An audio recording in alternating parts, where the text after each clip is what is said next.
Hi. അപ്പോൾ ഇന്നത്തെ യാത്ര എന്ന് പറയുന്നത് നമ്മുടെ അതിരപ്പള്ളി കാടുകൾക്കുള്ളിലൂടെയാണ് കേട്ടോ. വാൽപ്പാറയ്ക്കാണ് യാത്ര പോകുന്നത്. ഇപ്പോൾ ലോറി വരുന്നത്. അപ്പോൾ വാൽപ്പാറയ്ക്കുള്ള യാത്രയാണ്. ശരത്താണ് കേട്ടോ ഇന്ന് എൻ്റെ കൂടെ ഉള്ളത്. അപ്പോൾ നമ്മളിത് കുറേ ദൂരം ഇങ്ങോട്ട് കയറി. അപ്പോൾ എന്നിട്ടാണ് നമ്മളിപ്പോൾ ഈ ഇൻട്രോ എടുക്കുന്നത്. അടിപൊളി വൈബാണ്. നമ്മുടെ ഒരു മഴക്കാലമൊക്കെ നല്ല മഴയൊക്കെ അങ്ങോട്ട് കഴിഞ്ഞിട്ടുള്ള ഒരു യാത്രയാണ്. അപ്പോൾ അതിൻ്റെതായ ഒരു നല്ല വൈബുണ്ട് കേട്ടോ. ആ യാത്രയുടെ കാഴ്ചകളൊക്കെ കാണാം. അപ്പോൾ നമ്മളിങ്ങനെ തൊട്ട് മുമ്പ് നമ്മൾ വന്നത് പ്ലാന്റേഷൻ വഴിയാണ്. ആ പ്ലാന്റേഷൻ വഴി വന്നു കഴിഞ്ഞപ്പോൾ ഒന്ന് രണ്ട് കാഴ്ചകളൊക്കെ അടിപൊളി കാഴ്ചകളൊക്കെ കണ്ടായിരുന്നു. അതൊക്കെ കണ്ട് അതിരപ്പള്ളി ആ വാട്ടർഫാളിൻ്റെ ഒക്കെ കാഴ്ചകളൊക്കെ കണ്ടിട്ട് നമുക്ക് ഈ റൂട്ടിലേക്ക് തിരിച്ചു വരാം കേട്ടോ. അപ്പോൾ നമ്മളോടൊപ്പം ഉണ്ടാവുക. അതുപോലെ തന്നെ നമ്മുടെ ചാനൽ സബ്സ്ക്രൈബ് ചെയ്യാത്തവരൊന്ന് സബ്സ്ക്രൈബ് ചെയ്യണേ. അതുപോലെ ലൈക്കും കമൻറ്റുകളും ചെയ്യാം കേട്ടോ. എങ്കിലും നമുക്ക് പുതിയ വീഡിയോകൾ നമുക്ക് ചെയ്യാൻ പറ്റുള്ളൂ. അപ്പോൾ ഈ തവണത്തെ യാത്ര കാടിനുള്ളിലൂടെ കാട്ടിലെ മൃഗങ്ങളെയെല്ലാം കണ്ട് കാടിൻ്റെ പശ്ചാത്തലമൊക്കെ കണ്ട് അങ്ങനെ കാടിനെ ആസ്വദിച്ചു കൊണ്ടുള്ള ഒരു യാത്രയാണ് കേട്ടോ.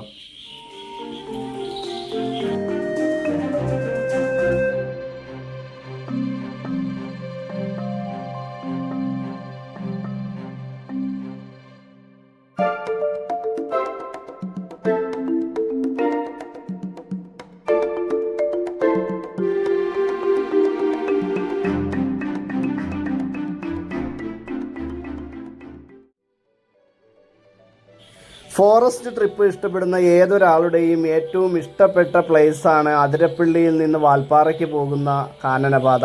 50 കിലോമീറ്ററോളം നീണ്ടു കിടക്കുന്ന, എപ്പോഴും ഏത് മൃഗങ്ങളുടെയും പ്രസൻസ് ഉണ്ടാകാൻ സാധ്യതയുള്ള ഒരു കാനനപാതയാണിത്. ഫാമിലിക്കും പോകാൻ സാധിക്കുന്ന ഒരു കാനനപാതയാണ് ഇത് എന്നുള്ളതും അതിൻ്റെ ഒരു പ്രത്യേകതയാണ്. അപ്പോൾ ഈ വഴിയിലൂടെയുള്ള യാത്ര ഇഷ്ടപ്പെടുന്നവരാണ് ഭൂരിഭാഗം വരുന്ന ആളുകളും. അതുകൊണ്ട് തന്നെ ഫാമിലി ട്രിപ്പായിട്ടാണെങ്കിലും അല്ലെങ്കിൽ സോളോ ട്രിപ്പായിട്ടാണെങ്കിലും ഒക്കെ ഈ വഴി ധാരാളം ആളുകൾ കടന്നു പോകുന്നുണ്ട്. അതിൻ്റെ ഒരു പ്രധാന കാരണം ഈ വഴിയിലൂടെ കടന്നു പോകുന്ന സഞ്ചാരികളെ സംബന്ധിച്ചിടത്തോളം ഈ കാട് നിരാശപ്പെടുത്തില്ല എന്നുള്ളത് തന്നെയാണ്. കാരണം ഏതെങ്കിലും ഒരു വൈൽഡ് അനിമൽസിൻ്റെ പ്രസൻസ് എപ്പോഴും അവർക്ക് കിട്ടാറുണ്ട്. അത് ചിലപ്പോൾ പുലിയുടെ ആവാം, ചിലപ്പോൾ ആനയുടെ ആവാം, ചിലപ്പോൾ കരടിയുടെ ആവാം, അല്ലെങ്കിൽ കാട്ടിയുടെ ആവാം. അതുമല്ല എന്നുണ്ടെങ്കിൽ മലയണ്ണാനൊക്കെ ഒരുപാട് ഉള്ള ഒരു മേഖലയാണ് ഇത്. പിന്നെ മയിൽ, അതുപോലെ തന്നെ കരിങ്കുരങ്ങുകൾ ഒക്കെ ധാരാളമുള്ള മേഖലയാണ്. അപ്പോൾ ഏറ്റവും കുറഞ്ഞത് കരിങ്കുരങ്ങും മലയണ്ണാനെയും കാണാതെ നമ്മൾ ആ വഴിയിലൂടെ കടന്നു പോകും എന്നെനിക്ക് തോന്നുന്നില്ല.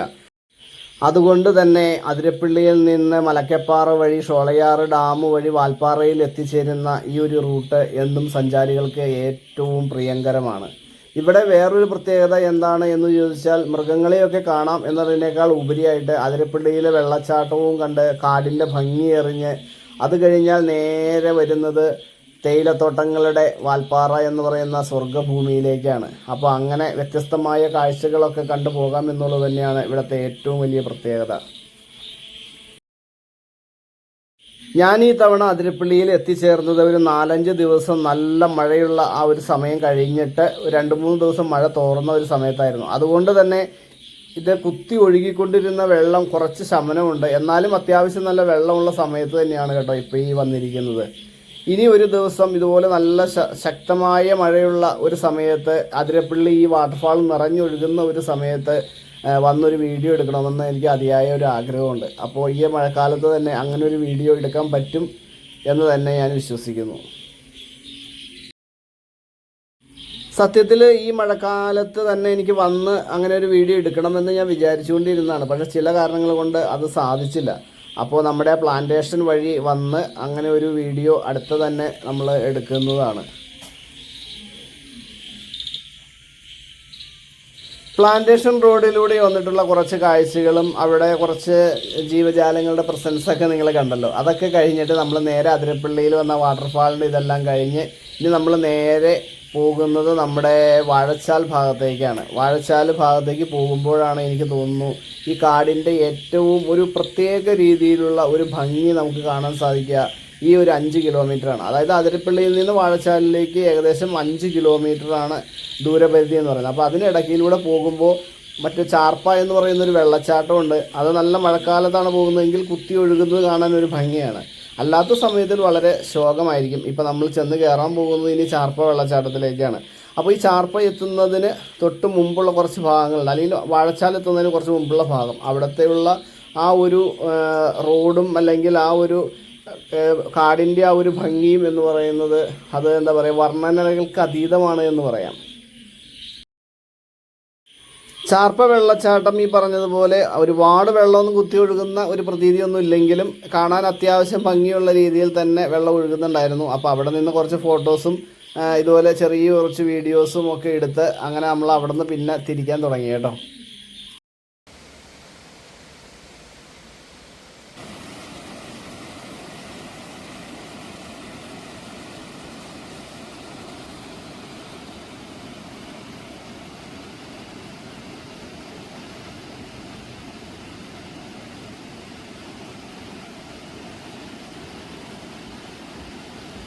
ചാർപ്പ വെള്ളച്ചാട്ടത്തിൻ്റെ ഇവിടെ ഇപ്പോൾ ഒരു പുതിയ ഉദ്ഘാടനത്തിന് വേണ്ടിയിട്ട് കാത്തിരിക്കുന്ന ഒരു ആർച്ച് ബ്രിഡ്ജ് പണിതിട്ടുണ്ട് കേട്ടോ. അത് ഉദ്ഘാടനത്തിന് വേണ്ടിയിട്ട് കാത്തിരിക്കുന്ന ഒരു ബ്രിഡ്ജാണ്. പക്ഷേ ചാർപ്പ വെള്ളച്ചാട്ടത്തേക്കാൾ എനിക്കിഷ്ടപ്പെട്ടത് ചാർപ്പ വെള്ളച്ചാട്ടത്തിൻ്റെ താഴത്തെ ഭാഗമാണ്, അതായത് റോഡിൻ്റെ അപ്പുറത്തെ സൈഡിലുള്ള ഭാഗം. അവിടെ നിന്ന് ആ വെള്ളം ഒഴുകുന്നത് കാണാൻ കുറച്ചുകൂടി ഭംഗിയുണ്ടെന്ന് എനിക്ക് തോന്നുന്നു കേട്ടോ. കാടിന് നടുവിലൂടെ വീതിയുള്ള ഒരു റോഡിനേക്കാൾ എപ്പോഴും കാടിനെ ഭംഗിയാക്കുന്നത് നാരോ റോഡുകളാണ്. ഇപ്പോൾ ഈ റോഡിനൊന്നും അധികം വീതി ഇവിടെ ഇല്ല, പക്ഷേ ചില ഭാഗങ്ങളിലൊക്കെ അത്യാവശ്യം നല്ല വീതിയും കാര്യങ്ങളും ഒക്കെ ഉണ്ട്. അത് ഏറ്റവും ഭംഗി തോന്നുന്നത് നമുക്ക് മാമലക്കണ്ടം പോകുമ്പോഴാണ്. ഇതേപോലെയുള്ള ചെറിയ ചെറിയ വെള്ളച്ചാട്ടങ്ങൾ എപ്പോഴും നല്ല ഭംഗിയാണെങ്കിലും ഇവിടെയൊക്കെ ഇറങ്ങി നമ്മൾ കുളിക്കാനൊക്കെ നോക്കാൻ നേരത്ത് ശ്രദ്ധിക്കേണ്ടതായിട്ട് അത്യാവശ്യമാണ്. പക്ഷേ കാടിനുള്ളിൽ അങ്ങനെ ഇറങ്ങാനുള്ള അനുവാദം നമുക്കില്ല. ഇതിപ്പോൾ വാഴച്ചാൽ എത്തുന്നത് വരെയുള്ള ഭാഗമായതുകൊണ്ട് എപ്പോഴും മൃഗങ്ങളുടെ പ്രസൻസ് അധികം ഇല്ല. അല്ലാത്ത സമയങ്ങളിലൊക്കെ മൃഗങ്ങളുടെ പ്രസൻസ് ഉള്ള ഏരിയയാണ്. അത് ചിലപ്പോൾ അപകടം വിളിച്ചു വരുത്തുകയും ചെയ്യും. അപ്പോൾ നമ്മൾ അങ്ങനെ നേരെ വാഴച്ചാലിലേക്ക് എത്തി. അവിടെ നിന്ന് ചെക്ക് പോസ്റ്റിൽ നിന്ന് നമ്മൾ ചെക്ക് ഇൻ ചെയ്തു. എന്നിട്ട് നേരെ കടന്നു പോകുന്നു കേട്ടോ. ഈ റൂട്ടിനെ കുറിച്ച് പറയുമ്പോൾ എനിക്ക് വേറൊരു കാര്യം കൂടി ഓർക്കാനുണ്ട്. ഈ റൂട്ടിലൂടെ വന്നിട്ടാണ് ഞാൻ നേരെ ഒരു തവണ അതിരപ്പള്ളി നമ്മുടെ വാഴച്ചാൽ ഭാഗത്തേക്കുള്ള ഒരു ട്രക്കിംഗ് 15 കിലോമീറ്റർ ട്രക്കിംഗ് നമ്മൾ ഈ റൂട്ടിലൂടെ വന്നിട്ട് ഇവിടുത്തെ ഒരു ഫോറസ്റ്റ് സ്റ്റേഷനിലേക്ക് എത്തിച്ചേർന്നിട്ട് നമ്മൾ പോയായിരുന്നു. അപ്പോൾ അന്ന് ഞാൻ വന്നത് വെളുപ്പിന് ഒരു 7 മണിക്കാണ്. ഞാൻ ഒറ്റയ്ക്കേ ഉണ്ടായിരുന്നുള്ളൂ. അപ്പോൾ അതൊരു എന്താ പറയുക, ഒരു ചെറിയ പേടി തോന്നുന്ന രീതിയിലുള്ള ഒരു യാത്രയായിരുന്നു അത്. അതിരാവിലെ 7 മണിക്ക് അവിടെ നിന്ന് ചെക്ക് ഇൻ ചെയ്തിട്ട് ഞാൻ ആദ്യം കാണിച്ച ആ ചെക്ക് പോസ്റ്റിൽ നിന്ന് ചെക്ക് ഇൻ ചെയ്തിട്ട് ഒറ്റയ്ക്ക് ബൈക്ക് ഓടിച്ച് നമ്മൾ ഇതുവഴിയൊക്കെ കടന്നു പോകുന്ന നേരെ. അപ്പോൾ ഏകദേശം കാടിനുള്ളിലേക്ക് ഏകദേശം ഒരു 6-7 കിലോമീറ്ററോളം അപ്പം തന്നെ പോകുന്നല്ലോ. അങ്ങനെ ഏകദേശം ഒരു 7-8 കിലോമീറ്ററോളം അതിരപ്പള്ളിയിൽ നിന്ന് വന്നു കഴിയുമ്പോഴാണ് ഈ ചെക്ക് പോസ്റ്റ് ഇവിടെയുള്ളത്. ചെക്ക് പോസ്റ്റ് അല്ല, നമ്മളുടെ ഫോറസ്റ്റ് സ്റ്റേഷൻ അവിടെയുള്ളത്. അവിടെ നിന്നായിരുന്നു അന്ന് ആ ട്രക്കിങ് തുടങ്ങിയത് കേട്ടോ. അപ്പോൾ അത് ഞാനിപ്പോൾ ഓർക്കുകയാണ്.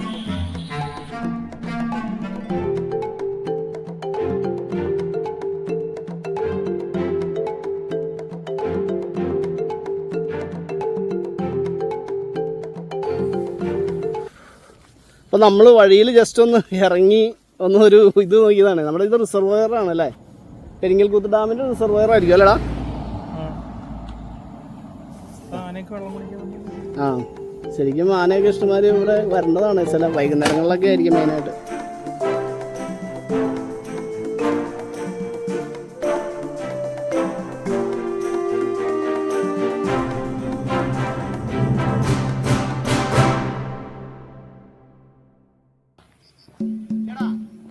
പാലത്തിന് അല്ലെങ്കിൽ ഇതിനെ ഒരു പ്രത്യേകത ഉണ്ടെന്ന് എനിക്ക് തോന്നുന്നത്. ഇത് ആനക്കയെന്ന് വെച്ചാൽ ഇതിന്റെ പേര്. പണ്ട് ആനയൊക്കെ എന്തോ ചാടി അങ്ങനെ എന്തോ അപകടമൊക്കെ പറ്റിയിട്ടുള്ള സ്ഥലമൊക്കെ ആയതുകൊണ്ടാണ് തോന്നുന്നത് അങ്ങനെ പേരാണ്.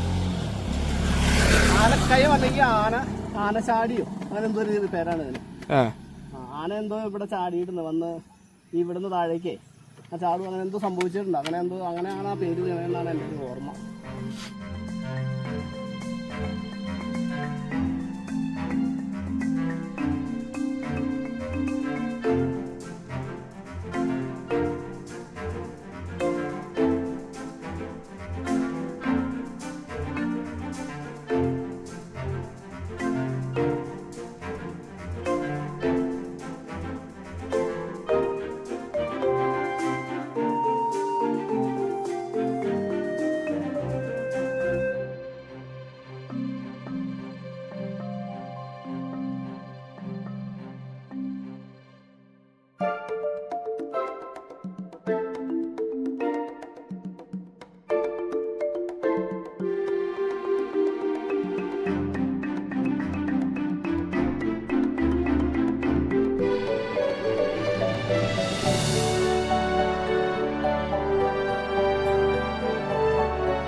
ഞാൻ നേരത്തെ പറഞ്ഞതുപോലെ കരിങ്കുരങ്ങുകളെയും മലയണ്ണാനെയും ഒക്കെ ഈ റൂട്ടിൽ ധാരാളം കാണുവാൻ സാധിക്കും. ഒരുപാട് ഭാഗത്ത് വെച്ച് ഞങ്ങൾ കരിങ്കുരങ്ങുകളെയും മലയണ്ണാനെയൊക്കെ കണ്ടു. പക്ഷേ അത്ര എല്ലാം ഒന്നും എടുത്തില്ലെങ്കിലും കുറേയൊക്കെ നമ്മൾ ക്യാമറയിൽ പകർത്തി. ഇത് വീണ്ടും കണ്ട കരിങ്കുരങ്ങുകളുടെ ഒരു കൂട്ടം തന്നെയാണ് കേട്ടോ. ഇവിടെ നിന്ന് നമ്മൾ ആ വീഡിയോ എടുക്കാൻ നേരത്തെ അവന്മാർ നമ്മളെ പേടിപ്പിക്കുന്നുണ്ടായിരുന്നു ശബ്ദമൊക്കെ ഉണ്ടാക്കിയിട്ട്.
അങ്ങനെ ഏകദേശം 1.25 മണിക്കൂറോളം ഞങ്ങളെ ബൈക്ക് ട്രിപ്പിൽ നേരെ 50 കിലോമീറ്റർ താണ്ടി നേരെ നമ്മൾ മലക്കപ്പാറയിൽ എത്തി കേട്ടോ. മലക്കപ്പാറ ഇപ്പോൾ അതേ മഴയൊന്നും ഇല്ലാത്ത സമയമായതുകൊണ്ട് കോടയൊന്നുമില്ല. അല്ലെങ്കിൽ ഏത് സമയവും കോട നന്നായിട്ടുള്ള ഒരു പ്രദേശം തന്നെയാണ് മലക്കപ്പാറ എന്ന് പറയുന്നത്. തേയില ഒക്കെ നല്ല രീതിയിൽ വിളഞ്ഞു നിൽക്കുന്ന അതിമനോഹരമായ ഒരു സ്ഥലം. വാൽപ്പാറയുടെ ഒരു കവാടം എന്നൊക്കെ പറയുന്നത് പോലെ മലക്കപ്പാറയിലേക്ക് നമ്മൾ കടന്നു ചെല്ലുകയാണ്.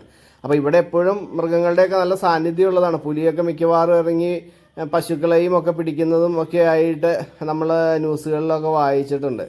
അപ്പോൾ കാടിനോട് ഏറ്റവും ചേർന്ന് കിടക്കുന്ന ഒരു ഗ്രാമം മലക്കപ്പാറ എന്ന് പറയുന്ന ഇവിടുത്തെ ആളുകൾ, ഈ ഒരു തേയിലത്തോട്ടവും ഒക്കെ ആയിട്ട് ജീവിക്കുന്ന ഇവിടുത്തെ ആളുകൾ, അവരുടെ ഇടയിലേക്ക് അപ്പോൾ നമ്മൾ എത്തിച്ചേർന്നിരിക്കുകയാണ്.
ഞാൻ നേരത്തെ പറഞ്ഞതുപോലെ 4-5 ദിവസത്തെ ശക്തമായ മഴ ഒക്കെ കഴിഞ്ഞിട്ടാണ് ഞാനിപ്പോൾ ഈ ട്രിപ്പ് പോകുന്നത്. അപ്പോൾ അത് കഴിഞ്ഞൊരു 3 ദിവസം ഗ്യാപ്പ് ഇട്ട് മഴ പെയ്യാത്തൊരു ദിവസം തന്നെയാണ് ഇപ്പോൾ നമ്മൾ ഈ ട്രിപ്പ് പോന്നിരിക്കുന്നത്.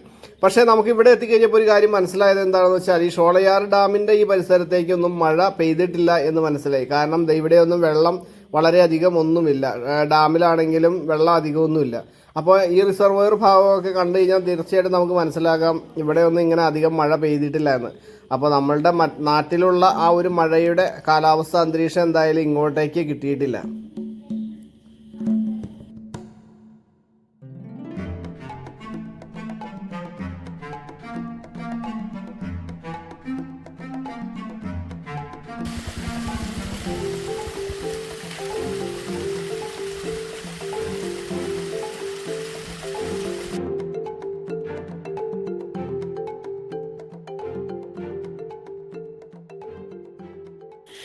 അങ്ങനെ ഷോളയാർ ഡാമിൻ്റെ അവിടുന്ന് ഞങ്ങൾ മുന്നോട്ട് ഇങ്ങനെ പോരുമ്പോഴാണ് 2 മരംകൊത്തീനെ കണ്ടത്. ഒരെണ്ണം ഞാൻ ക്യാമറയൊക്കെ എടുത്ത് വന്നപ്പോഴത്തേക്കും അത് പറന്നുപോയി.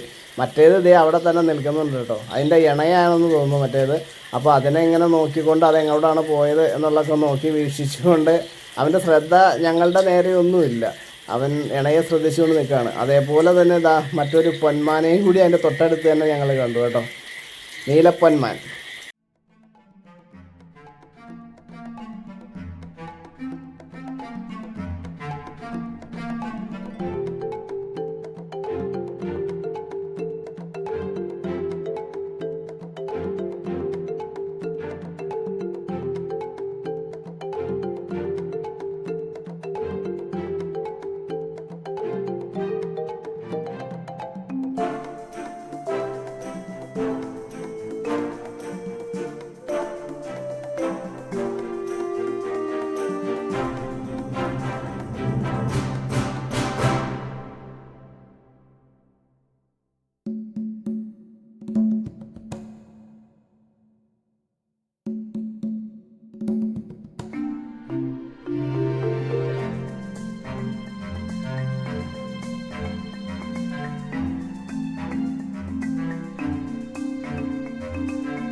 വാൽപ്പാറയിൽ നമ്മൾ ഏകദേശം 1 മണിയോട് കൂടി എത്തി. പിന്നെ അവിടെ നിന്ന് അത്യാവശ്യം ചെറുതായിട്ടൊക്കെ ഒന്ന് ഫുഡൊക്കെ ഒന്ന് കഴിച്ച് ഒന്ന് ചുറ്റി കറങ്ങി എല്ലാം കഴിഞ്ഞ് വന്നപ്പോഴത്തേക്കും നമുക്ക് റിട്ടേൺ പോകേണ്ട സമയമായി. അപ്പോൾ നമ്മളൊന്ന് തങ്ങാനൊന്നും ആയിട്ടല്ല വന്നിരുന്നത് എന്നുള്ളത് കൊണ്ട് തന്നെ നമുക്ക് മലക്കപ്പാറയിൽ നിന്ന് ഏകദേശം 4 മണിക്കാണ് ബൈക്ക് കടത്തി വിടുന്ന സമയം എന്ന് പറയുന്നത്. 6 മണി വരെ മറ്റ് 4 വീലർ കടത്തിവിടും. അപ്പോൾ ബൈക്കാണ് നമ്മൾ വന്നിരുന്നത് എന്നുള്ളതുകൊണ്ട് തന്നെ 4 മണിക്ക് മലക്കപ്പാറയിൽ എത്തിച്ചേരണമായിരുന്നു.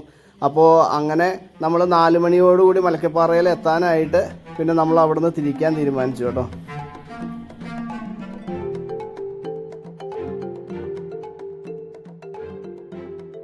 ശരത്, അപ്പോൾ നമ്മളിനി തിരിക്കുകയല്ലേ? ശരിയായി വണ്ടി ഓടിച്ച്. അപ്പോൾ നമ്മളിനി നേരെ തിരിച്ച് നമ്മൾ ആദ്യം പ്ലാൻ ചെയ്തിരുന്നത് നേരെ വാൽപ്പാറയിൽ നിന്ന് പൊള്ളാച്ചി വഴിയിട്ട് നമ്മുടെ ആളിയാർ ഡാമൊക്കെ ഉണ്ടല്ലോ അതുവഴി നേരെ കയറിയിട്ട് പൊള്ളാച്ചി ചെന്ന് പൊള്ളാച്ചി പാലക്കാട് വഴി അങ്ങനെയായിട്ട് കയറി നമുക്ക് പെരുമ്പാവൂർക്ക് പോകാമെന്നാണ് ആദ്യം ധരിച്ചുകൊണ്ടിരുന്നത് കേട്ടോ. പക്ഷേ അത് നമ്മൾ മാറ്റി. കാരണം എന്ന് വെച്ചാൽ ഇപ്പോൾ ആ വഴി പോകുമ്പോൾ നല്ല മഞ്ഞൊക്കെ കോടയൊക്കെ ഉള്ള സമയമാണെന്നുണ്ടെങ്കിൽ അതുവഴി പോകുമ്പോൾ നല്ല വൈബായിരിക്കും. ഇപ്പോൾ ആ കോടയോ കാര്യങ്ങളൊന്നും ഇല്ലാത്ത കാരണം പിന്നെ അത് മാത്രമല്ല വാൽപ്പാറയിൽ നിന്ന് നമുക്ക് പെരുമ്പാവൂർ വരെ ആ വഴി പോകുന്നതിന് ഏകദേശം ഒരു 260 അല്ലേടാ 260 കിലോമീറ്റർ ഉണ്ട്. അപ്പോൾ നമ്മൾ റിട്ടേൺ ഈ വഴി തന്നെ അതിരപ്പള്ളി വഴി തന്നെ നമ്മൾ പോവുകയാണ് എന്നുണ്ടെങ്കിൽ ഏകദേശം ഒരു 150 കിലോമീറ്ററേ ഉള്ളൂ. അപ്പോൾ ഞങ്ങൾ ഏതായാലും റിട്ടേൺ അതിരപ്പള്ളി തന്നെ പോകാമെന്ന് വിചാരിച്ചു. അപ്പോൾ തിരിച്ചു പോകുമ്പോൾ മറ്റേ ആനയോ അല്ലെങ്കിൽ കാട്ടുപോത്തോ ഒക്കെ ഉണ്ടാവുകയാണെങ്കിൽ അടിപൊളിയായിരിക്കുമല്ലോ. അല്ല വഴിയിൽ നമുക്ക് വട്ടം നിൽക്കുന്നുണ്ടല്ല, അല്ലാതെ സൈഡിലൊക്കെ ഉണ്ടെങ്കിൽ അതിനെ കണ്ടു പോകാമല്ലോ. അപ്പുറത്തൊക്കെ മാറി നിൽക്കുന്നുണ്ടെങ്കിൽ നമുക്ക് അതിനെയൊക്കെ കണ്ടങ്ങോട്ട് പോകാം എന്ന് വിചാരിച്ചു. അപ്പോൾ അതുകൂടെയും കൂടി കണ്ടിട്ട് നമുക്ക് വീഡിയോ വൈൻഡപ്പ് ചെയ്യാം. അപ്പോൾ പോണ വഴിക്ക് ഏതെങ്കിലും മൃഗങ്ങളെയൊക്കെ കാണാൻ പറ്റുമെന്ന് നമുക്ക് നോക്കാം. അപ്പോൾ നമ്മുടെ ചാനൽ സബ്സ്ക്രൈബ് ചെയ്യാത്തവരൊക്കെ ഒന്ന് സബ്സ്ക്രൈബ് ചെയ്യുക. അതുപോലെ ലൈക്കും കമൻറ്റുകളും ഒക്കെ ചെയ്യാം കേട്ടോ. നിങ്ങളുടെ അഭിപ്രായങ്ങളൊക്കെ അറിയിക്കുക. കാഴ്ചകൾ ഇവിടെ തീരുന്നില്ല കേട്ടോ. നമ്മൾ റിട്ടേൺ വരുന്ന വഴി വ്യത്യസ്തങ്ങളായ കുറച്ച് കാഴ്ചകൾ കൂടി കണ്ടു. അതും നമ്മൾ വീഡിയോയിൽ ഉൾപ്പെടുത്തിയിട്ടുണ്ട്. അപ്പോൾ അതിലൊന്നാണ് നമ്മൾ ഒരു പശുവിനെ ഗ്രാമത്തിലേക്ക് ഇറങ്ങി പുലി കടിച്ചു കൊന്ന ഒരു സംഭവം. ഞങ്ങൾ ചെല്ലുന്ന ആ കറക്റ്റ് സമയത്തായിരുന്നു ആ സംഭവം അവിടെ നടന്നത്. അപ്പോൾ ആളുകളൊക്കെ അവിടെ കൂടിയിട്ടുണ്ടായിരുന്നു. അപ്പോൾ ആ കാഴ്ചകൾ കൂടി ഇതിനകത്ത് ഉൾപ്പെടുത്തിയിട്ടുണ്ട്. അപ്പോൾ അതും കൂടി കാണുക കേട്ടോ.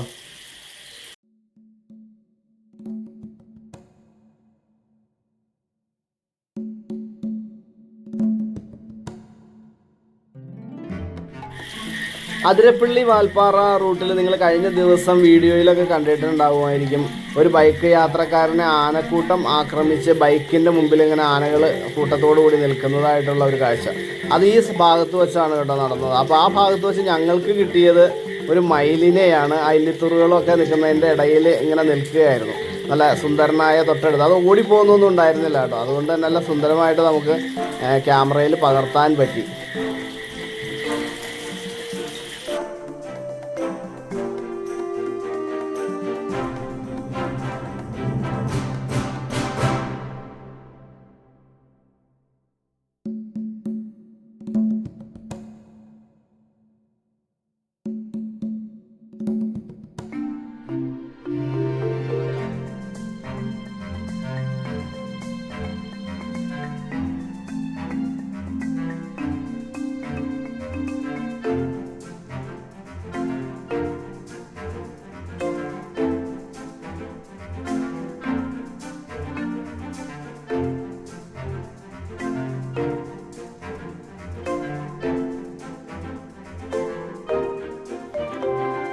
അങ്ങനെ മയിൽ പീലി വിടർത്തുന്ന മനോഹരമായ ഒരു കാഴ്ചകളുടെയും കൂടി നമ്മുടെ ഫ്രെയിമിൽ ഉൾപ്പെടുത്താനായിട്ട് സാധിച്ചു എന്നുള്ളതാണ് ഈ യാത്രയിൽ കിട്ടിയ ഒരു ഗുണം എന്ന് പറയുന്നത്.